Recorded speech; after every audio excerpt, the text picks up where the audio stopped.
নবীর হাদিসকেও তারা মানে না। তারা কি বলে যে নামাজ পড়ে আবার কি হবে, নাউযুবিল্লাহ, এই কথাও তারা বলে। সে ব্যক্তি আর মুসলমান থাকে না, সে ব্যক্তি কাফের হয়ে যায়। যে আল্লাহ রাব্বুল আলামিন কি কোরআনের মধ্যে 5 ওয়াক্ত নামাজের কথা বলেছেন? আসসালামু আলাইকুম ওয়া রাহমাতুল্লাহ, নাহমাদুহু ওয়া নুসাল্লি আলা রাসূলিহিল কারীম, আম্মা বা'দ।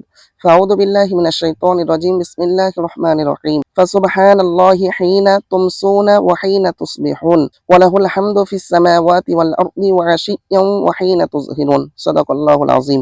সম্মানিত প্রিয় ভিউয়ার্স, আরেকটি নতুন ভিডিও নিয়ে উপস্থিত হয়েছে আমি আপনাদের সম্মুখে। তো ভিডিওটি কি নিয়ে হবে আপনারা তো থাম্বনেল দেখে বুঝে নিয়েছেন। তো দেখুন, একটি গুরুত্বপূর্ণ ভিডিও। ভিডিও শুরু করার আগেই আপনাদের কাছে একটা আমার চাওয়া, সেটা হচ্ছে ভিডিওটি বেশি বেশি করে শেয়ার করবেন। কারণ একটা দলের কথা আমি বলবো, যে দল আপনার কি বলে, যারা নিজেকে আপনার ফকির বলে, যারা নিজেকে আপনার কি করে আল্লাহর প্রতি যে আল্লাহ রাব্বুল আলামিন আছেন এটাইও তাদের সন্দেহজনক মনে হয়। নবীর হাদিসকেও তারা মানে না। তারা কি বলে যে নামাজ পড়ে আবার কি হবে, নাউযুবিল্লাহ, এই কথাও তারা বলে। আপনার সমস্ত ইমাম, ইমাম শাফিঈ রহমতুল্লাহ আলাই, ইমাম মালিক রহমতুল্লাহ আলাই, ইমাম আবু হানিফা রহমতুল্লাহ আলাই, ইমাম আহমদ বিন হাম্বল রহমতুল্লাহ আলাই, সমস্ত ইমামের মতে কেউ যদি নামাজকে অস্বীকার করে, বলে যে নামাজ পড়ে আবার কি হবে, সে ব্যক্তি আর মুসলমান থাকে না, সে ব্যক্তি কাফের হয়ে যায়। তো তাদের আপনার ইমান এরকম, তারা বলে নামাজ পড়ে আবার কি হবে। আরো কথা বলে, তারা বলে রোজা রেখে আবার কি হবে। তারা এই কথাই বলে কোরআন 30 পারা না কোরআন 60 পারা, নাউযুবিল্লাহ। এইরকম তাদের আপনার আকীদা দেখলে একদম ইমান কি জিনিস সেটা তাদের মধ্যে আপনার নেই। তো তাদের একটা প্রশ্ন, যে আল্লাহ রাব্বুল আলামিন কি কোরআনের মধ্যে 5 ওয়াক্ত নামাজের কথা বলেছেন, এই প্রশ্নটা তারা আপনার করেন। আজকে আপনি এই ভিডিও দেখে জেনে নিন, আপনি 100% একদম আপনি এর উপর আশা রেখে নেন, 100% আপনি জেনে নেন যে পরিষ্কার বলবেন, হ্যাঁ আল্লাহ রাব্বুল আলামিন কোরআন পাকের মধ্যে 5 ওয়াক্ত নামাজের কথা বলেছেন।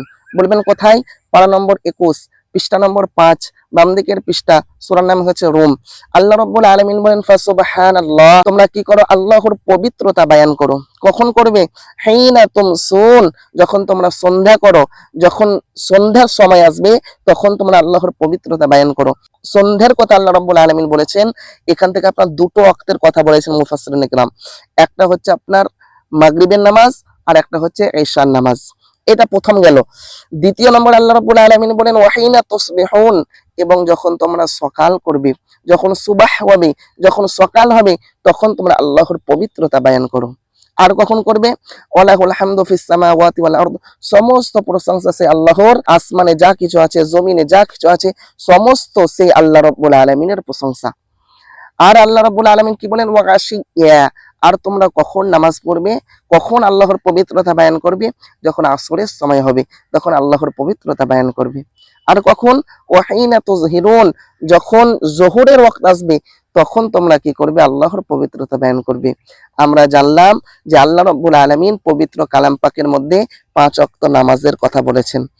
আপনাদের কাছে চাওয়া, আপনারা বেশি বেশি করে ভিডিওটি শেয়ার করুন এবং তাদেরকে জানান যে হ্যাঁ আল্লাহ রাব্বুল আলামিনও 5 ওয়াক্ত নামাজের কথা বলেছেন। তিনি হচ্ছেন মহান, তিনি হচ্ছেন আমাদের রব, তিনি হচ্ছেন বাদশার বাদশা। তিনার কথা আপনার আলাদা ধরনের হবেন, আমাদের মতন তিনার কথা হবেন না। আমরা যেরকম কথা বলে সেরকম হবেন না। যিনারা আপনার বড় পণ্ডিত হয় তিনারা আপনার কথা কম বলেন, তো তিনি তো হচ্ছেন পণ্ডিতের পণ্ডিত, তিনি তো হচ্ছেন বাদশার বাদশা, তিনার কথাই আপনার ছোট ছোট হবে। সেটা বুঝতে হবে কাদের দ্বারাই? আলেম ওলামাদের দ্বারাই আপনার কথাটা বুঝতে হবে। আশা করি আপনারা বুঝতে পারলেন। আর আমি ভিডিওটি বাড়াচ্ছি না। আপনারা যদি চ্যানেল থেকে দেখেন অবশ্যই চ্যানেলটিকে সাবস্ক্রাইব করবেন, আর পেজ থেকে দেখলে অবশ্যই পেজটিকে ফলো করবেন। দেখা হচ্ছে আপনাদের সম্মুখে নতুন কোনো একটি ভিডিওতে শীঘ্রই। ততক্ষণ আপনারা ভালো থাকুন, সুস্থ থাকুন, আমার জন্য দোয়া করুন। আসসালামু আলাইকুম ওয়া রাহমাতুল্লাহ।